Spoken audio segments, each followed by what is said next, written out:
What is up, guys? It is Eco, and I'm back here with another Unity Devlog video, and today I'm going to go over what I've done on the Dark Realm over the past week. Before we get started, for those who are new to this devlog series, first I recommend you go back and check out the past devlogs on the Dark Realm, but also let me tell you what this game is about. The Dark Realm was a 2D side-scroller about a normal man named Jake, who was taken by this mysterious entity. After being taken by the entity, he woke up in this place that seemed like home, but really, it was a living hell. While Jake was living this nightmare, in reality, he was in a coma. Jake didn't know this, but he knew his only goals were to escape, figure out what happened to him, and why he was living this nightmare. Now, without further ado, let's go ahead and get started with the video. To start off the week, I decided to begin working on a save slot system. I wanted to make a save slot system because I knew lots of people prefer to have the option of having multiple saves, especially in a game like this. Plus, it was something for me to learn and make for the first time. I didn't know where to start as I haven't made a save slot system before, but even though there are various ways of going about creating something like this, I knew I wanted to use player prefs for it as it was simple and the rest of my game was already using player prefs. Like I've mentioned in the past, I know player prefs aren't the best way to save all game data, but for me it's the best way currently as I understand how they work, and my game is single player, so players finding a way to edit certain things won't matter as they'll just be ruining the game for themselves depending on what they edit. Since I had no idea where to start with this save slot system, I went to the Unity forums to try and figure out some ways to make the system. Luckily, there were lots of people who have talked about this in the past, so it was fairly easy for me to figure out and implement it into my game. It took me about a day to fully implement everything as I ran into many bugs due to some of the ways I was doing certain things, but eventually I got everything working just how I wanted it to. Currently, the buttons for the save slot system are the Unity default buttons, but I will add custom art later on to make the rest of the buttons fit with the other buttons that are in the game. After completing the save slot system, I was playing around with the combat system with the spiders inside of the Dark Forest scene, and I started to realize that having the spiders immediately attack the player once they entered an area was a little unfair, so I decided to add a patrol system for the enemies. I had to think about how I was going to implement this, but after a bit of planning I had it figured out. I wanted the spiders to patrol and go between two different locations unless the player entered a certain range. And if the player enters that certain range, which I decided to call the detection range, the spider would chase the player. But if the player was to exit that range, the spider would go back to patrolling. I didn't really know how to do this though, as I have never done something like this before, so of course I took my problem to Google and YouTube.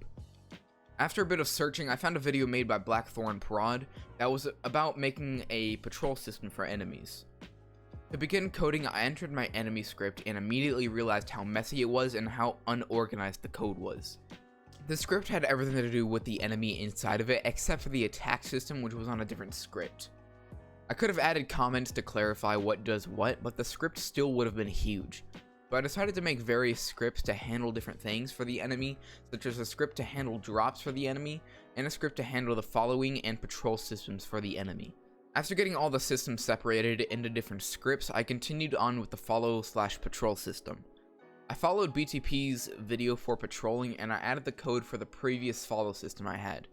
The next thing I had to do was add the detection range so the enemy knew when to patrol and when to follow the player, which was fairly simple to do.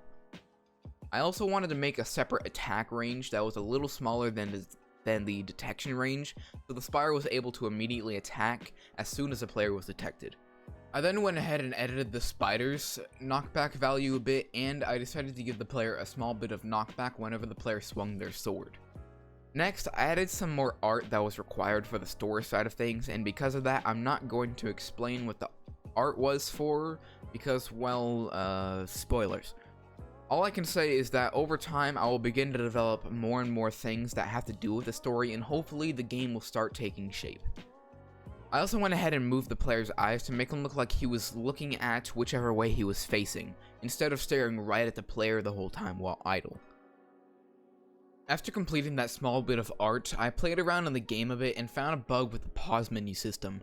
In the code, I had it so whenever you hit escape and you were inside of the pause menu, it would deactivate the pause menu object to close the pause menu, but the issue was that the options menus were not parented under the pause menu to prevent some bugs, so I decided to create an array for the pause menu game object to hold all the different menus and deactivate all of them when I hit escape while inside of the pause menu. The reason I used an array is because I didn't want to have 5 separate variables inside of the code, as that just takes up room for no reason, so creating an array was the best way to go. To end off the week, I wanted to begin adding voice lines to the game for the dialogue. So I hopped inside of my dialogue script to try and find a way to add voice lines and trigger the correct ones on a certain line, but I quickly realized that because of the way that it was set up, there weren't really many ways to do what I wanted to do, so I decided to revamp my dialogue system. The system I was using was very simple and honestly needed to be redone anyways, as it was prone to many bugs that only occurred some of the time. So I decided to use the dialogue system that Bracky's created for his dialogue system tutorial. This system was a lot more flexible, and it was easy to edit if I needed to remove or add something, and although it was a bit more complex, it was fairly simple once I understood everything.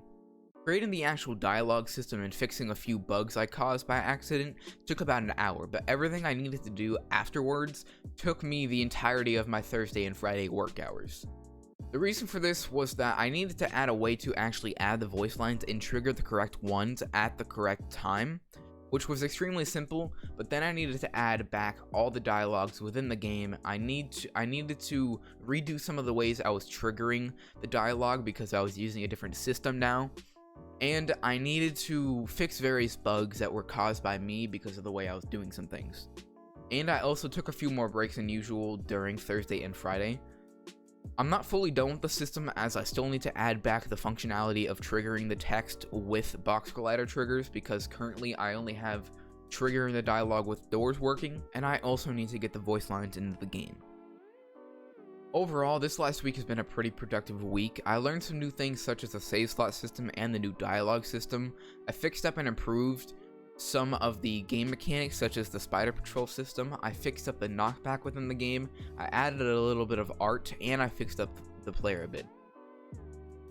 But on that note, that's it for today, guys. So thank you guys for watching. I hope you guys enjoyed. If you're new to the channel, please go and hit that subscribe button. That'll be greatly appreciated. And I hope everyone's day's been going good. If it hasn't, then I hope this video helped. If it didn't, then I hope you guys can do something today that'll make it real good. And then you can reflect on today and say it was a good day. So yeah, I'm Z Codes. Thank you guys for watching, and I'll see you next one. Peace.